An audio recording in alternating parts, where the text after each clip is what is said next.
Hey friends, it's Lydia Taggart. Do you ever feel like in your relationship you're just like speaking different languages? You just cannot understand each other. You're coming at completely different places? Well, it's probably true. There are so many different kinds of languages other than the verbal languages, Chinese, English, Spanish, all the other languages.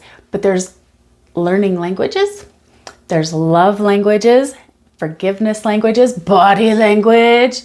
There's so many fun languages, but if we're not speaking in the same kind of language, we're not going to understand each other. We're just not. Okay, here's an example. Hey, I'm Lydia. I used to be an ordinary stay-at-home mom and wife. We had 2 kids, and for 3 years, everything was perfect until we got pregnant again. But this time with quadruplets. There was so much stress going from a family of 4 to a family of 8 overnight, so I created a system for renewing our relationships. This channel is dedicated to sharing that system, every single part of it. I love teaching how to connect, manage emotions, and turn it all into growing together times. You're going to find all that information right here. Okay, my husband is very logical in his basic language. He has a map in his head and he knows where he is, he knows where he's going. Everything is by name. The street name, the address, you could probably even give him a longitude, latitude, and he'd be able to find it. I, on the other hand, do not speak that language. I could not figure it out. If he says, go down this street and then turn left, I'm like, wait. He probably wouldn't even tell me left. He'd say north or south, right? And I'm like, so is that street the one by the library? I was dropping my son off at a friend's the other day, and he's very much like my husband, where it's logical. Things have names. Streets are where they are. They never move. And he said, go down to Crestwood, turn east. I'm like, okay. The one by the library. And you go to this street, Thorn whatever. I don't even remember what the name of the street was because it didn't matter. It didn't register in my brain. It wasn't my language. I couldn't figure it out. I have a visual kind of language for directions. By the library, past the rock wall, I knew where it was to turn because on one side of the street was this town that had their street signs that are blue, and on the other side they're green. It was like the dividing between the two cities. And where I'm supposed to turn for his Thorn whatever street, it had 2 street signs, a green one and a blue one. That's how I knew I was in the right place. Luckily, when I got there, he says, it's the red brick one on the, it was red and brick. So I knew which house it was, but I would not be able to find my way around. Okay, let's talk about love languages. Love languages change over time. If you're not familiar with love languages, you want to check it out. You want to do a little bit of research and find out which language you are primarily speaking, your dominant love language. Now, the thing is, with all of these languages, everybody has every language within us. Every single person has the capability of speaking every language. Just like a baby born in any part of the world can learn any of those verbal languages, no matter where they're at. They learn it, and we can learn how to speak all the different languages. And it doesn't have to be complicated, and you just have to be aware of it, okay? So love languages, there's 5. Usually there's some debate about it, but there's 5 that we're gonna agree on. Touch, time, words, service, and gifts. Okay, so any one of these, if you're feeling like you're just not speaking the same language because you need to be shown that you're loved, why won't they ever give you service and do something for you? They might be speaking the words language as their dominant love language. They might be saying, I love you all the time. And they're like, why don't you get it? And you're like, but you just say stuff all the time. You never do anything about it, right? And vice versa. You're just never telling me. I need to know. And I'm like, I show you all the time. Why don't you know? You gotta speak the same language and just be like, oh, that's a different language. And it's okay. It's okay to speak different languages, is where we come from. And the funniest thing is we can learn it, right? I can learn where a street name is that goes along with the street that's by the library. I can learn that. And I can understand when my son or my husband say, go to Crestwood and turn east, it means go left by the library. I can learn that. And we can learn how to speak all the different love languages so we can understand. If your spouse is saying, why don't you ever show me? Oh, okay, they probably need some service done so they know that I love them. Instead of arguing over which language we're going to speak, let's just do it. Let's just speak and give what is needed.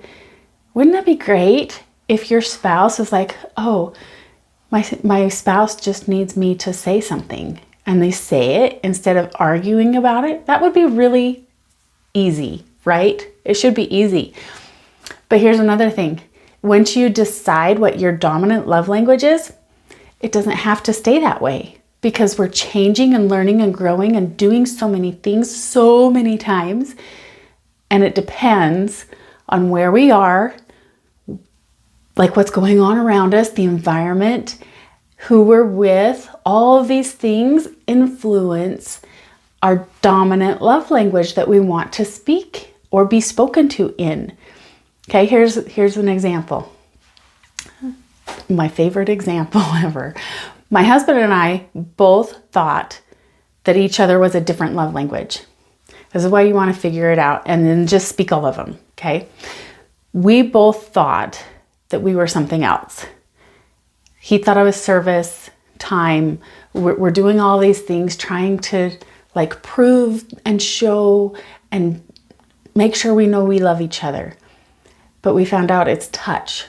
We both have the dominant need for touch, holding hands, sitting next to each other, snuggling up shoulder to shoulder. We have this feeling that needs to be fulfilled. But I don't want touch from all my kids. When my kids were little, I have 6 kids, and the oldest was 4 when the youngest was born, right? There's a lot of kids. And as they grew up and got to be toddlers, I got a lot of touch from them. I was like, stop touching the mom. My love language with my kids is not touch. I like a hug. I totally love being hugged every day, but I don't need them to touch me as much as I need my husband to touch me. It's a different relationship. It has a different love language. If we're out in public, I probably want to touch a little bit differently than if we're in private, just the two of us, right? So there's very different depending on who we're with, the environment, the time of day. If we're just like, oh, I have been touched so much today, I just need to like not be touched for a minute and just touch at a distance, or just a little touch.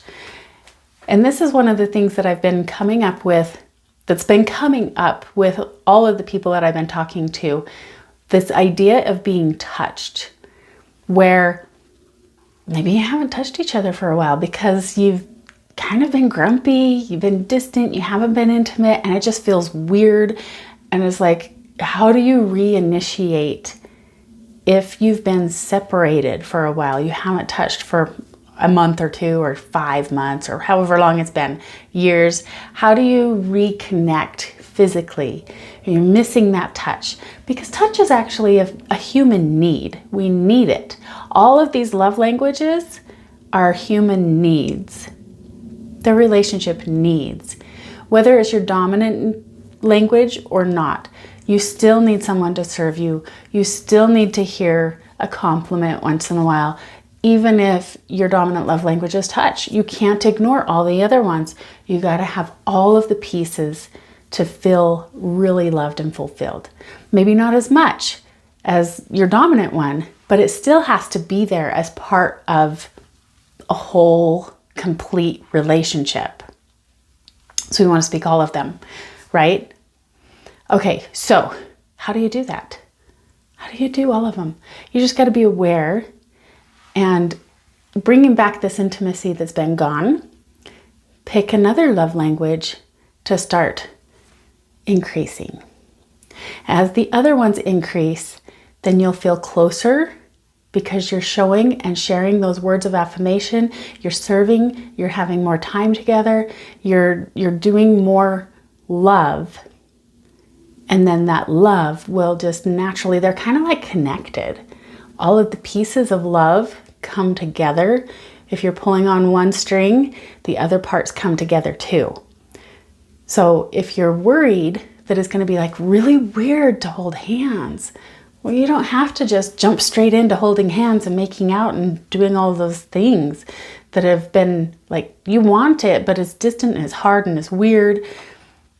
You can just do a little bit at a time. Pull on all these other strings, all the other love languages, and then that intimacy and that touch will get closer, and it won't feel as weird when you do feel comfortable enough to reach out, when you're brave enough to reach out and hold hands. It'll be welcomed because you're going to feel all the love from all the other languages.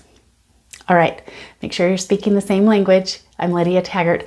Like, share, and subscribe, and please share this out. People need to know this. It's not because we're broken. It's not because there's a problem. It's just a misunderstanding. You're just speaking a different language. All right, I'll see you next time.